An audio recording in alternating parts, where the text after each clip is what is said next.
Check the mic and make sure it sound right, boys.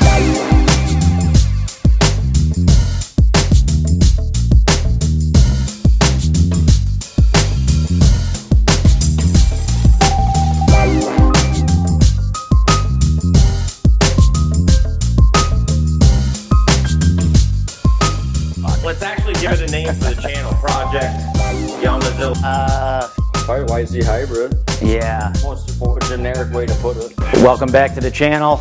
We're going to be doing a YZ build. Dirt bike engine in the four-wheeler chassis. We're building it for Devin Jensen. He's going to be racing multiple series this summer. So April 1st starts what? District 6? Yep, that's the first race of District 6. And then it goes for 12 races? 12 weeks. There's 12 rounds. And then you're going to integrate? Some nationals in between. And then what, District 3 or? Yep, on the off weeks, hit the local District 3s, the USMX. Okay. Just for practice, you know. This should be a pretty awesome project. And it should really get you where you need to be as far as power and, you know, machine goes. So I'm sure it's going to be really killer. We're the 26th of December, 2022. First stage here is we just got the engine back from the engine builder. I have to fit the engine, I have to weld in a lower engine bracket, and we have to get everything laid out, all the electronics, the air intake.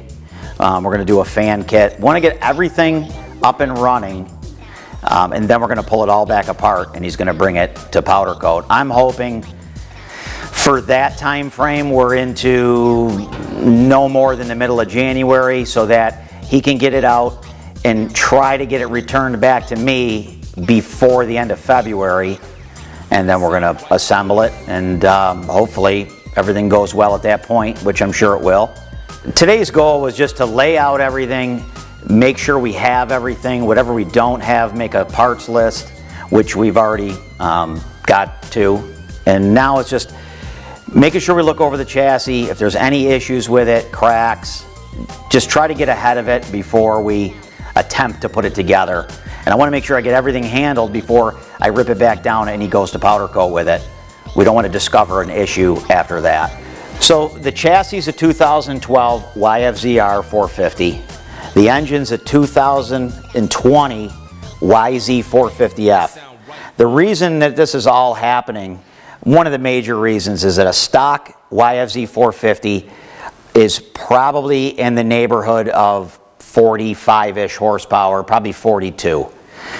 These stock are in the neighborhood of the mid-50s to almost 60.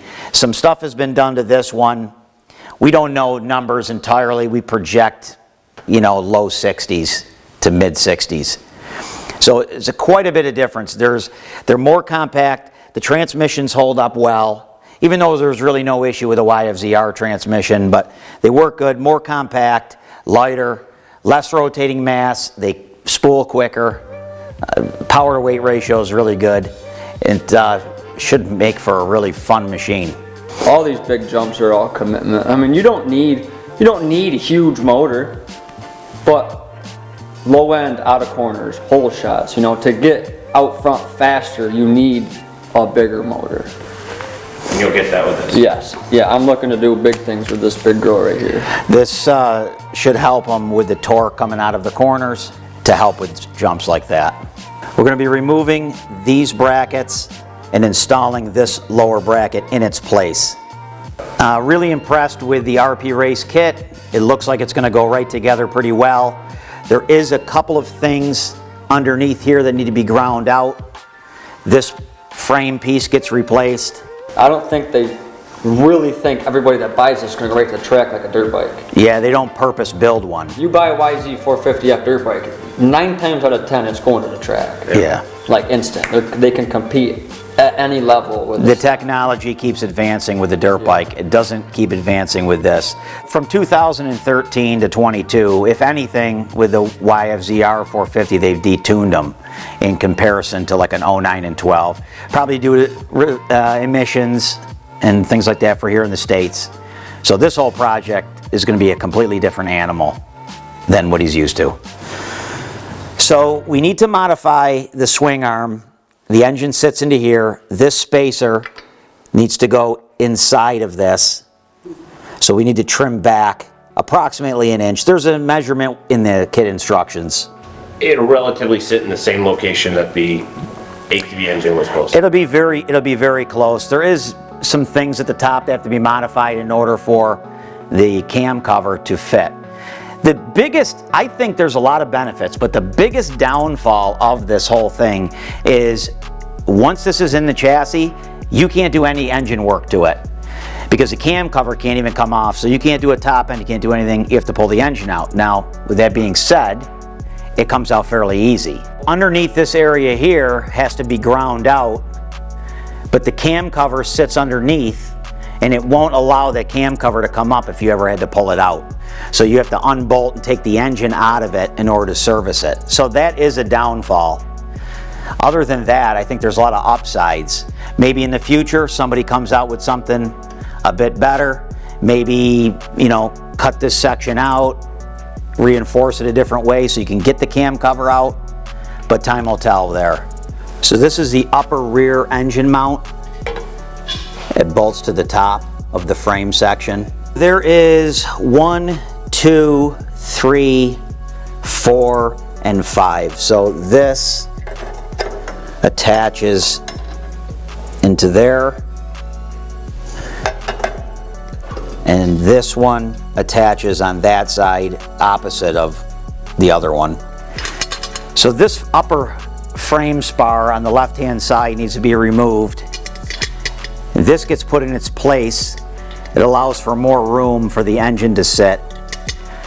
When this gets all ground out, this now, because this is also has to be removed, this will give it the support when it reattaches on the backside. If you're a C rider or a trail rider, this is not your kit. No. If you're a good B level rider moving into the A, Pro Sport, Pro, that's where it becomes. Pro level is a little tricky depending on where you're racing because they won't allow it because it is a hybrid, not production. Thanks for tuning in.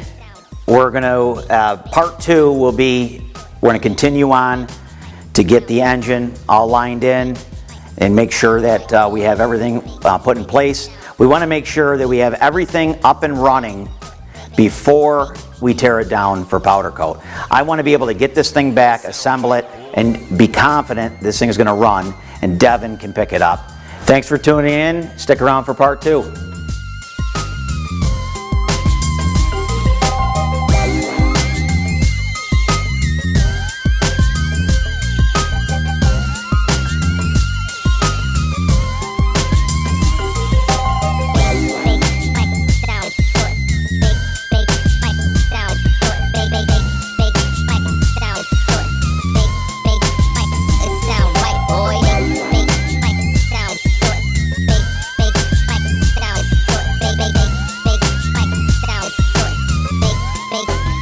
It sound right, boy.